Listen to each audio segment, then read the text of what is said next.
ভারতের চাহিদা অনুযায়ী বাংলাদেশে এখন আর কাজ করবে না। শেখ হাসিনা ভারতের একজন কর্মচারী হিসেবে ছিলেন। বাংলাদেশকে আমরা মনে করি উনি বিকিয়ে দিয়েছেন ভারতের কাছে। আর তাই আজকে শেখ হাসিনা পতন হওয়ার পরে আমরা বিভিন্নভাবে বিভিন্ন ভারতের কর্মকাণ্ডে দেখতে পাচ্ছি যে ভারত শেখ হাসিনা থেকে বেশি ক্ষতিগ্রস্ত হয়েছে, তাদের কর্মকাণ্ডে দেখা যাচ্ছে।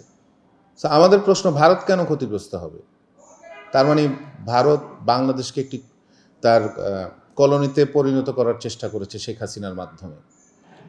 বাংলাদেশের মানুষ আজকে দাবি তুলেছে অত্যাধুনিক ফিচার সম্বলিত বিভিন্ন সাইজ আর কালারের 250-টিরও বেশি ডিজাইন অপশন নিয়ে ওয়ালটন স্মার্ট ফ্রিজ, বোঝে আপনার প্রয়োজন।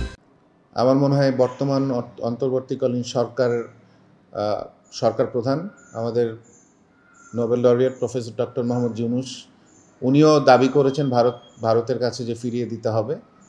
আজকে বাংলাদেশের গণমানুষের দাবি, এই গণহত্যা যে চালিয়েছেন, যে জেনোসাইড বাংলাদেশে হয়েছে, শুধু এই জুলাই অগস্টের আন্দোলন না, গত 18 বছর যাবৎ যেই মানুষগুলি খুন হয়েছে, গুম হয়েছে, সেই হত্যার বিচার আজকে তাকে বাংলাদেশে ফিরিয়ে এনে তার বিচার করতে হবে। এটা গণমানুষের দাবি।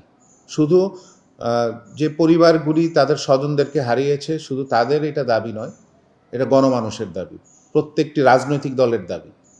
তাকে ফিরিয়ে দিতে হবে।